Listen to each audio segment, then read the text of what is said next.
Final Fantasy going into 2025 is in a bit of a weird place because since 2024, when we got Final Fantasy VII Rebirth and Final Fantasy XIV Dawn Trail, we don't actually know an awful lot about what's next for the franchise, except for the fact that inevitably there will be a Part 3 to the Final Fantasy VII Remake trilogy. So I wonder what could be on the horizon.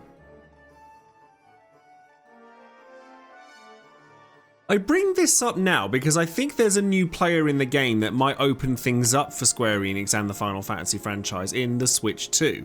With a brand new console launch on the horizon, it might be the key that we need to open up some of the games that we've been waiting for a really long time. I also find it extremely hard to believe that Square Enix has no plans to release any Final Fantasy games throughout the entirety of 2025. We know that FF7 Part 3 is going to come eventually, but there's no way that that's going to be this year, and we're pretty sure we're not going to get an expansion to 14 this year either, so what else could they do? Final Fantasy XVI wasn't that long ago, only being released in 2023, so I find it difficult to believe that we're going to see Final Fantasy XVII this year, though it's definitely being worked on, or certainly in the early stages of its development, so maybe sometime by the end of the year we might hear something about the idea of an FF17. Something fans have been clamoring for a really long time now. As a matter of fact, rumours of this were circulating all the way back in 2014, but it's a remaster of the Final Fantasy XIII trilogy, and now would be an amazing time to bring that forward. I think a lot of people are generally coming around to Final Fantasy XIII as a whole and kind of discarding this idea that linearity in the early stages of the game is bad,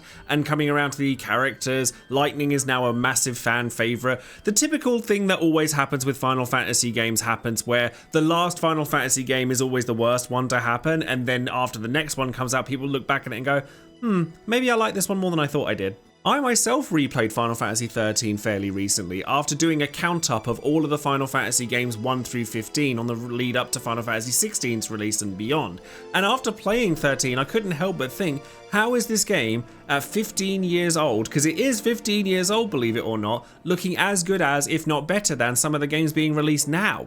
And to package all three of the Final Fantasy XIII games in a singular remaster would do it so many favours in bringing new players into the Final Fantasy zeitgeist. So having 13, Final Fantasy XIII 2 and Lightning Returns all in a single place would enable people to explore an entire saga of story without having to worry about where else they're getting their story from, and also experiencing a wide range of gameplay styles that Final Fantasy is capable of having. I believe the primary reason that people want a remaster for the Final Fantasy XIII trilogy isn't necessarily for a visual upgrade and quality of life changes, though those certainly wouldn't hurt, but it's because there aren't actually any ways of playing them on console that are currently available. Sure, they're available on Steam, and they're kind of old school ports from the PS3 and Xbox 360 versions, but we'd love to get an updated trophy list, sort of the ability to play them on PS4 and 5 or Xbox Series. There's just a lot of places that Final Fantasy XIII is unavailable that just leaves a gap in people's collections on modern consoles, and I think people would really like to rectify that. Of course, another game that's been heavily speculated to get a remaster at some point in the future is Final Fantasy Tactics, and this is one I would be absolutely gagged to see.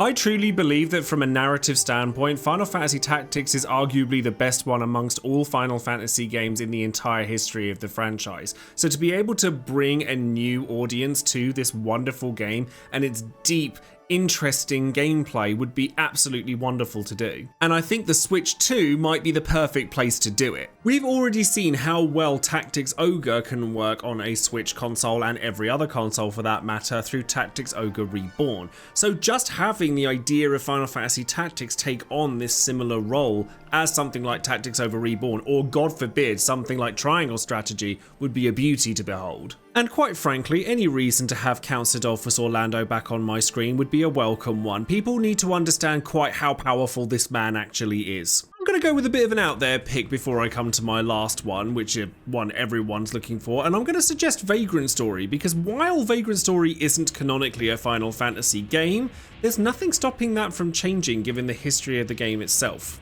Vagrant Story is a very deep and challenging puzzle-based RPG that is set in Leamond, which is heavily implied to be part of Ivalice, or at least Ivalice in the very, very distant past, which connects it to the Final Fantasy franchise in a way that probably not many people know about.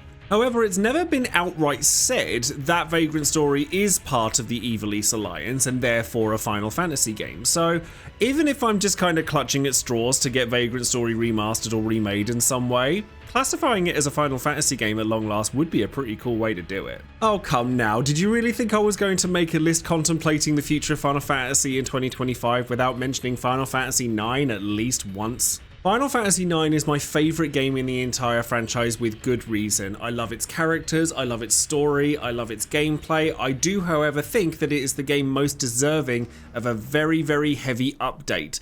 It's very slow by today's standards. A lot of the quality of life changes that we've come to know in recent years just aren't present in Final Fantasy IX. And I'd love to be able to bring a new audience to Final Fantasy IX and say, hey, look at this game I grew up with, you'll love it like I did too. And I'm going to bring you guys back around to the Switch 2 again at this point, because which Final Fantasy, if not 9, is more suitable to be released on a brand new Nintendo console that's wanting to show off beautiful new graphics in a whole new way? The things I would do to get my hands on a copy of Final Fantasy IX that had been remade from the ground up and its story not been tampered with like FF7, and see this cutscene that you're looking at right now in full HD glory, I can't tell you how much I want this to happen. I think the reason I'm gravitating towards remakes, remasters, and that kind of game for this kind of list is because I think what we all want as Final Fantasy fans at this point is the ability to play everything in the Final Fantasy saga, or at least all of the numbered titles, in one place. And the reason I bring up the Switch 2 is because having a new console that has some of these missing gaps that we've been missing from the PlayStation or the Xbox libraries would be perfect, and kind of poetic when you consider that Final Fantasy started on the Nintendo consoles in the first place. Of course, why stop there? There's plenty of brand new Final Fantasy games I'd like to see at least announced in 2025. Why not ask for a new Dissidia, or something from the Team Ninja side of things that brought a Stranger of Paradise? Why not something new to the Crystal Chronicles franchises? That's been ignored for many years at this point, though after the catastrophe that was Crystal Chronicles Remastered, I'm not surprised. But I'd love to see this franchise redeemed. Or even something completely insane, like one of the Mario crossovers, like Mario Hoops 3-on-3 Sports Mix? Honestly, I'm not sure what's in store for Final Fantasy this year, but I absolutely refuse to believe that there's nothing waiting for us in 2025, so let me know what your thoughts are. What do you want to see from the franchise this year? Comment below. Thank you ever so much for watching, everybody, and I hope this has given you guys food for thought with regards to Final Fantasy in 2025. Like the video and subscribe to the channel if you've enjoyed what you've seen here today, and if you'd like to support the channel further, then you can come and find me over on Etsy, where you can get all of my art prints for things that I've made in the past, and you can find me on Patreon as well if you'd like to support the channel that way. So thank you again for watching, and I'll leave you with this thought. No more mobile titles, please. I don't think I can take another Ever Crisis or First Soldier. Thank you ever so much, everybody. I'll speak to you guys soon. Bye bye.